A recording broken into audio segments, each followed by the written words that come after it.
кажется, будто эта печальная череда не остановится никогда. Снова и снова Южная Корея теряет тех, кого миллионы любят и запоминают. На этот раз ужасная новость. В возрасте всего лишь 31 года умерла актриса, чья жизнь закончилась слишком рано. Девушка, чья улыбка дарила тепло, ушла в борьбе, полной боли и страданий. Сегодня мы расскажем о трагической судьбе Кан Саха. Кан Саха появилась на свет в Южной Корее в 1994 году. Настоящее имя девушки Кан Евон. С раннего возраста она отличалась скромностью, спокойствием и глубоким внутренним миром. Одноклассники вспоминали ее как тихую, но очень добрую девочку, которая всегда помогала другим и мечтала о творчестве. С детства Кан интересовалась искусством, ей нравилось не только актерское мастерство, но и живопись, поэзия, музыка. Она часто уединялась, чтобы читать сценарии, которые находила в интернете, и репетировала сцены перед зеркалом, словно уже знала, что однажды выйдет на большую сцену. Родители поддерживали ее увлечение, но сдержанно, как это часто бывает в корейских семьях, где стабильность и образование ставятся выше мечты. Несмотря на это, Кан твердо решила идти своим путем. Ее путь в актерскую профессию начался не сразу. До появления на телевидении она занималась учебой и самоподготовкой. Мечта стать актрисой в ее сердце жила молча, но уверенно. Этот тихий, незаметный путь от обычной девочки к будущей звезде был наполнен трудом, верой и ожиданием. Но никто и представить не мог, что эта история окажется такой короткой и такой трагичной. После первых шагов в музыкальных клипах и эпизодических ролях Кан Саха уверенно вошла в мир корейских дорам. Ее игра не была громкой, но в ней чувствовалась внутренняя правда, именно это и привлекало режиссеров. Впервые зрители обратили на нее внимание в 2014 году, когда она появилась в молодежном сериале «Школьные детективы». Несмотря на небольшой экранный хронометраж, она показала себя как тонкая, искренняя актриса. Затем последовали роли в таких проектах, как «Ассамблея», «Цветок в тюрьме», «Снова первая любовь» и особенно в медицинской драме «Кардиохирурги». Там она сыграла роль женщины, оказавшейся между жизнью и смертью, и критики отмечали ее способность передать боль и надежду одним лишь взглядом. Позже она снялась в напряженном триллере «Темная дыра», где ее персонаж оказался втянут в пугающие сверхъестественные события. Последним заметным проектом стала дорама «Первые помощники», где ее героиня боролась не только с внешними угрозами, но и с внутренними страхами. Каждая роль Кан была не просто работой, это был вызов себе, возможность раскрыться глубже, чем вчера. Она не гналась за славой. Ее знали те, кто ценит настоящее актерство без глянца, но с душой. Карьера шла вверх. Впереди были кастинги, съемки, мечты о больших ролях. Но именно тогда в ее теле началось нечто страшное. Внешне Кан Саха оставалась прежней улыбчивая, спокойная, готовая к съемкам. Но близкие начали замечать, она сильно похудела. Появилась бледность, слабость, быстрая утомляемость. Сначала актриса списывала это на напряженный график. Она работала почти без выходных, готовилась к новому проекту и старалась не подводить съемочную группу. Но спустя несколько недель ей стало совсем тяжело. Начались резкие боли в животе, пропал аппетит, мучила тошнота. Несмотря на это, Кан продолжала работать. Она молчала о своем состоянии, боясь отменить съемки или расстроить коллег. Только когда боли стали невыносимыми, и она потеряла сознание на репетиции, ее госпитализировали. Врачи провели обследование, и результат оказался страшным. У нее обнаружили рак желудка. На тот момент болезнь уже находилась на поздней стадии. Кан Саха ничего не сказала публике.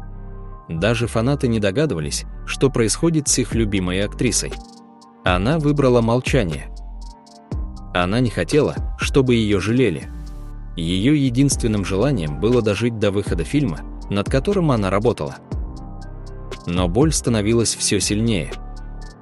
После страшного диагноза начался новый этап в жизни Кан Саха, этап полной боли, страха и мучительного ожидания.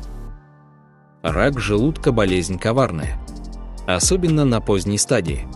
Он отбирает у человека все – силы, аппетит, вес, даже голос. Но самое страшное, он отбирает надежду. Кан прошла курс химиотерапии. Волосы начали выпадать, тело слабо реагировало на лечение, и каждый день она чувствовала, как уходит что-то внутри. Она не делала громких заявлений, не выкладывала постов, не рассказывала о своей боли. Даже когда ее мучили сильнейшие приступы, она терпела. Молча. По словам ее сестры, в последние месяцы актриса уже не могла нормально есть. Ее кормили через трубку. Иногда она теряла сознание от боли, но, очнувшись, все равно старалась улыбнуться. Она принимала сильные обезболивающие, но даже они не помогали полностью. Ее глаза стали тусклыми, движения медленными.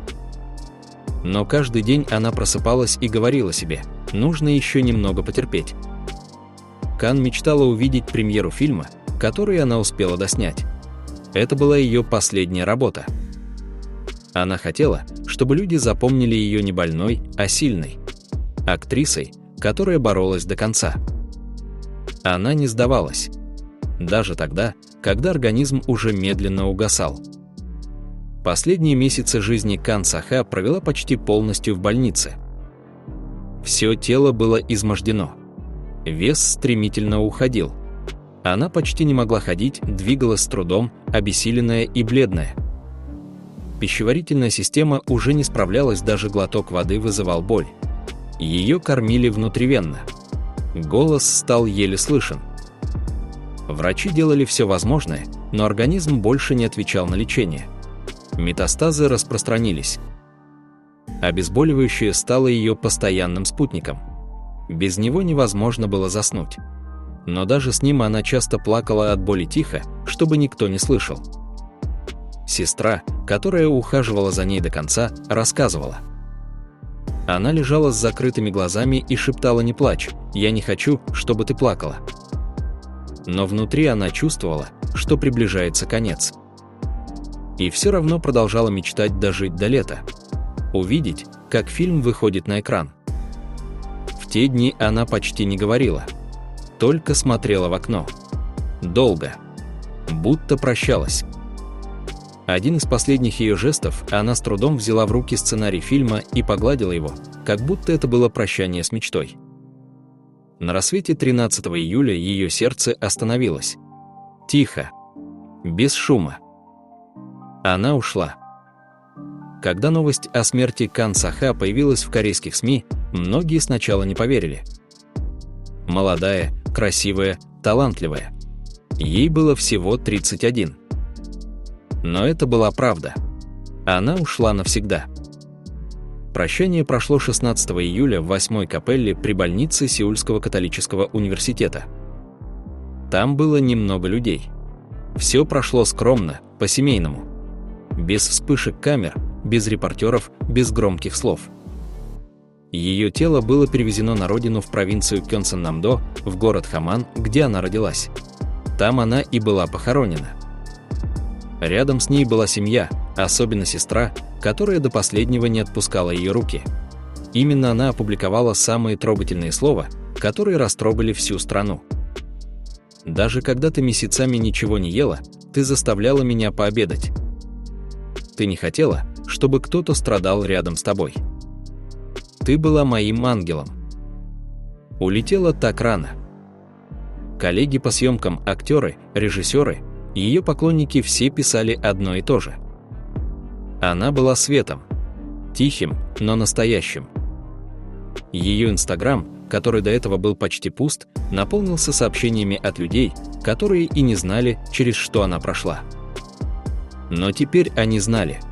И плакали. Она не была суперзвездой. Но она была настоящей. И именно таких мы помним дольше всего.